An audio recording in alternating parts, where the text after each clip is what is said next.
Okay, it's October 20th and we are doing this again.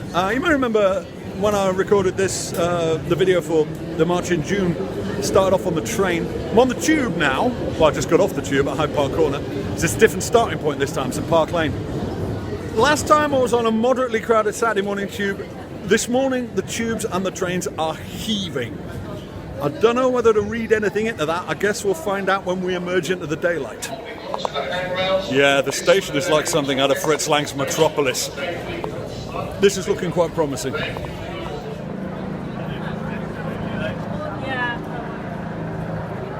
I know what I want to see. Am I going to see what I want to see?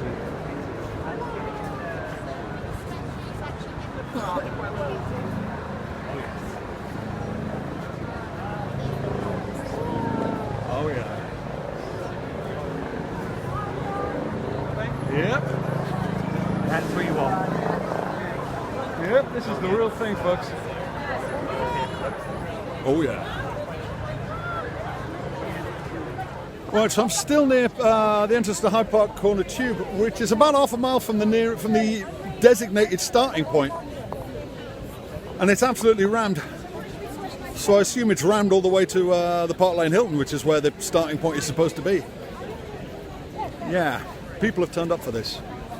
I'm going to try and find the new European gazebo like I did last time, but I may not. Not to worry.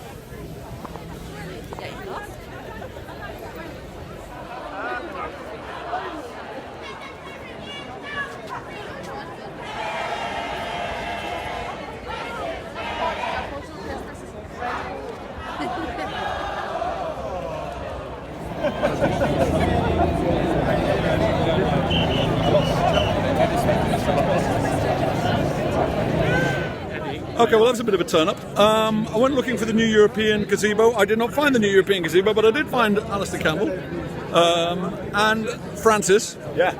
Hello, Francis, who is kind of organising all this. And I've been bundled to the front. So I'm now at the front, holding the big banner at the front. So, yeah. It's, I've kind of had what I guess the army would call a field promotion, so. Okay. One good thing, they got a bear in the air. News cameras in the helicopters. That's what we wanted. Okay, this is a little nerve-wracking because I'm now right at the front and I am, by some measure, the least famous person on the front row of this protest. Eddie Izzard's over there. Deborah Meaden's down there. Al Campbell's over there. I'm sorry. Deborah's over there. You're quite right. That was very mean of me. Deborah Meaden is standing to my immediate left. Okay, and there is no difference in altitude whatsoever. Mariella Foster's over there, Al Campbell's over there. I'm horribly reminded of that time I got snuck into the hacked-off Christmas party, and it was basically a whole bunch of rock stars and me, and I felt horribly self-conscious. But oh well. Right, we still haven't moved yet, but this sort of VIP strip in which I appear to have inveigled my way in is filling up. Richard Bacon's here.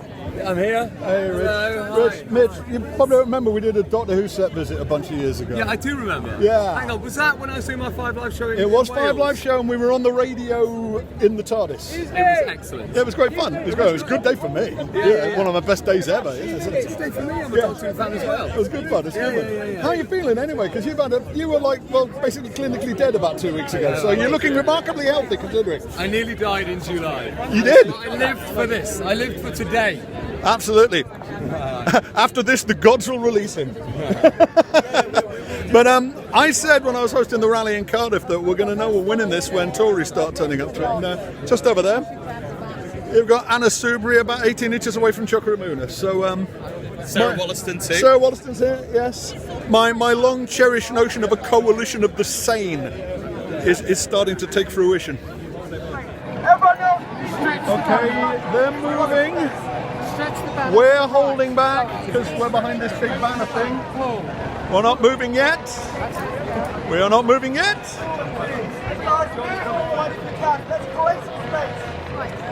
We're still not moving yet. They're forcing the paparazzi back to make room for us. This is all weirdly glamorous, and yet not.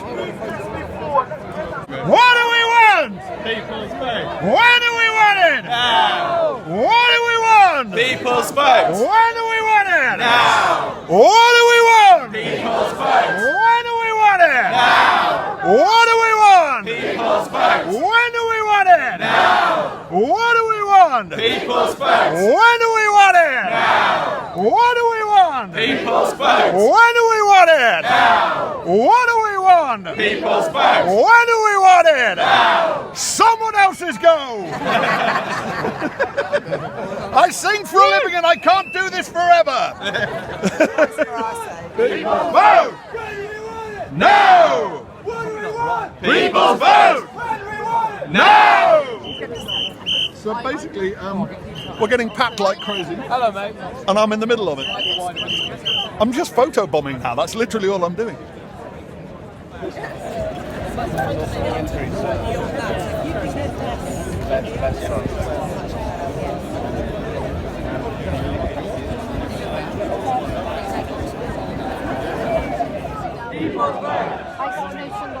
Well, that's my favourite banner right there.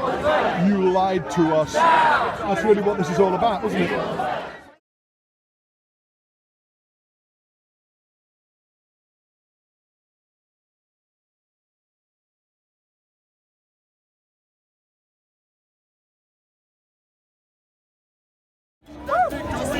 You'd be in favor of a final deal. Whatever you thought, you could swing it. You'd be saying bring it whenever people talked about a final deal. Why is giving the people an informed choice be such a crime?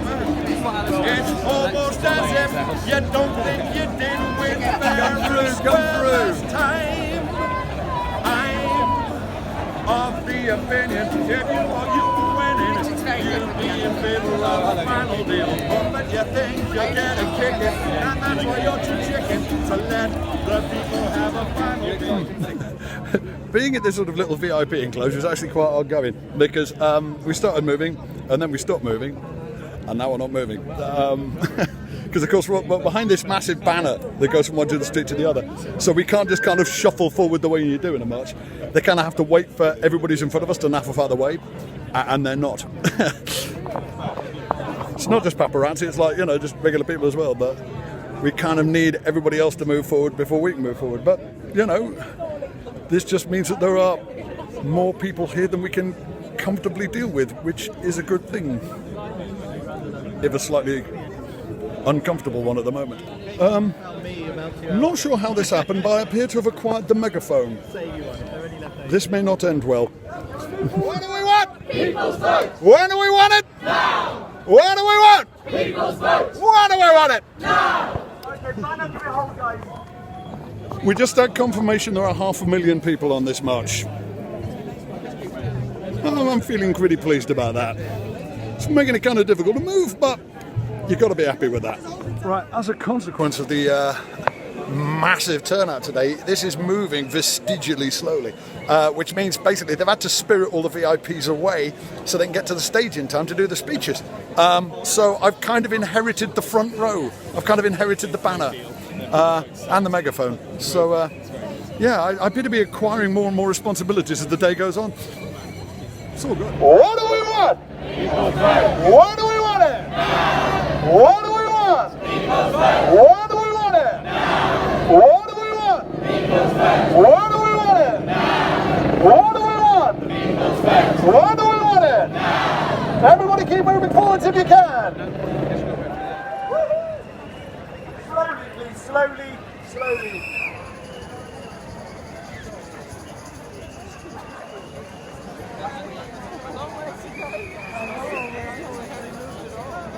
So, none of us can get online. All the servers appear to be crashed. All the mobile networks appear to be dying. I'm guessing we're just overloading them. Although I'm told hashtag People's Vote March is trending #1, which would be good. And also, we got to look at the BBC News website, and they are estimating 570,000 people. And it certainly looks like it.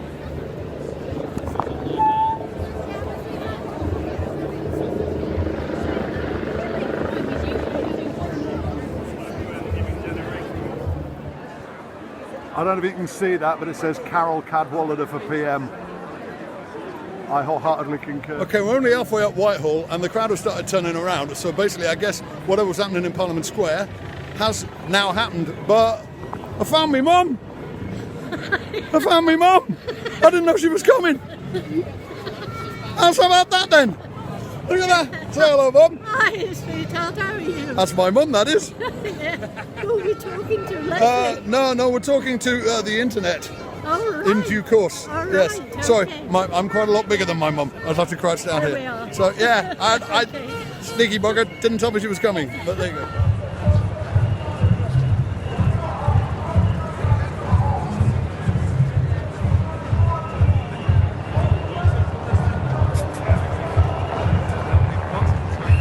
That right is smashed.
The morning after, well, technically the afternoon after. Yeah, that was a thing. Way too tired last night to try and cut this together. It's extraordinary just how tiring walking that slowly is.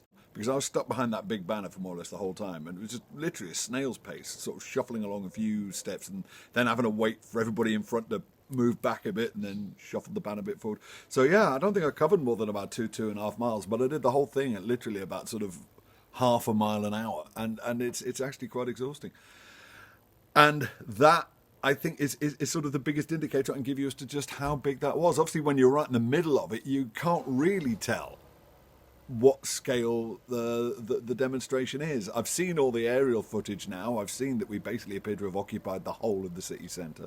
And there were sort of little pointers as you went along. For a start, as I alluded to in the video, how much further back the start line was. In June, the start line was at Waterloo Place, which is not that far away from Trafalgar Square. This time it was right back at the Park Lane Hilton, which is maybe a couple of miles further back. And over the course of the march, I actually said, because I say at one point, you see I acquired the megaphone, I actually pointed out when we passed the start line, the June start line. So it took us about 2 hours to get to the place where the march started in June. So give you an idea of just how much bigger this march was. I mean, my hope was that we could double it. I know June it was somewhere between about 120, 150,000. I've heard various figures between those two extremities. I thought, well, we're going to look a bit stupid if it's only about the same size. Obviously, we're going to look really stupid if it's smaller. My hope was that we could double it, and we at least quadrupled it. Well, one thing I don't know if the video conveys is the sort of the mounting sense of excitement as we proceeded through the town, as the reports are coming in as to what the estimated numbers were. I mean, even before we got started, we'd heard it was at least 500,000. And then around the time we got started, the BBC website was quoting 570,000. Then it was 600. Then it was 670,000. And by the time we actually went home, people were saying with a degree of authority that it was something in the nature of 700,000 people. Now, I'm looking online today, and there are people saying it was more than 1 million. I don't know where they're getting that from. And obviously, I can't really comment. But the only thing I do know is, like I say, it started about 2 miles further back. And also, I never made it anywhere near Parliament Square. Last time in June, I made it into Parliament Square and went and sat down right at the front so I could video the speeches. Now this time, partly because I was stuck behind that banner that was moving more slowly than anything else in town, I didn't get anywhere near Parliament Square. By the time we got into Whitehall, people were apparently being turned away from Parliament Square for safety reasons. Obviously, you can't get 500,000 people into Parliament Square.